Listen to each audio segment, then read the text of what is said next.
ಎಲ್ಲರಿಗೂ ನಮಸ್ಕಾರ. First of all CCL 2025ಗೆ ವೆಲ್ಕಮ್ ಮಾಡ್ತಾ, ಈ CCL ಟೈಮ್ಸ್ ಯಾವಾಗಲೂ ಸ್ಪೆಷಲ್ ಆಗಿರುತ್ತೆ. 3 months in a year ಇದಕ್ಕೋಸ್ಕರನೇ ಡೆಡಿಕೇಟ್ ಮಾಡಿ ಬಿಸಿಲಲ್ಲಿ ಆಡಿ ಸಿನಿಮಾನ ಪಕ್ಕದಲ್ಲಿಟ್ಟು ಅದೊಂದು ಜರ್ನಿನೇ ಹೌದು. It is always a wonderful journey.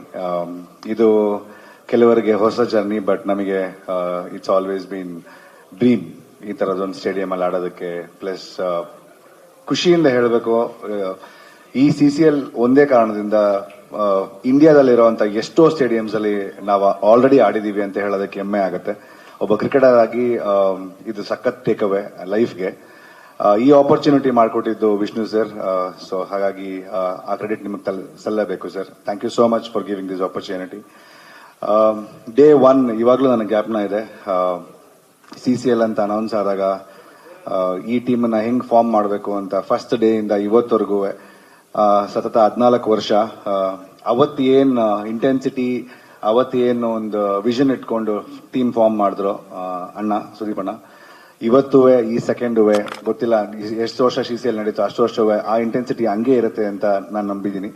And definitely 2024 season 11 number 2 Karnataka ಬುಲ್ಡೋಸರ್ಸ್ಗೆ ಸಖತ್ ಲಕ್ಕಿ ಅಂತ ಅನ್ಸುತ್ತೆ. ಈ ವರ್ಷ ಕೆಲವೊಂದು ಚೇಂಜಸ್ ಹೌದು, ಆವಾಗಲೇ JK ಹೇಳ್ದಂಗೆ, ಬಟ್ ಲೇಟಾಗಿ ಪ್ರಾಕ್ಟೀಸ್ ಸ್ಟಾರ್ಟ್ ಮಾಡಿದ್ರು, ಲೇಟೆಸ್ಟ್ ಆಗಿ ಟೂರ್ನಮೆಂಟ್ ಗೆಲ್ಲಬೇಕು ಅಂತ ಅನ್ಕೊಂಡಿದೀವಿ. ಸೊ ಹಾಗಾಗಿ ನಿಮ್ಮೆಲ್ಲರ ಪ್ರೀತಿ ಆಶೀರ್ವಾದ ಟೀಮ್ ಮೇಲೆ ಇರಲಿ. ಪ್ಲಸ್ ಈ ಟೀಮ್ ಡೆಫಿನೆಟ್ಲಿ ತುಂಬಾ ಹಾರ್ಡ್ ವರ್ಕ್ ಹಾಕಿ ಈ ಟೂರ್ನಮೆಂಟ್ ನ ಅಭ್ಯಾಸ ಮಾಡ್ತಾ ಇದ್ದಾರೆ. ಸೊ ಹಾಗಾಗಿ ನಿಮ್ಮ ಆಶೀರ್ವಾದ ಕರ್ನಾಟಕ ಬುಲ್ಡೋಸರ್ಸ್ ಟೀಮ್ ಮೇಲೆ ಇರಲಿ. And thank you Ashok sir for keeping the team intact always. Thank you sir.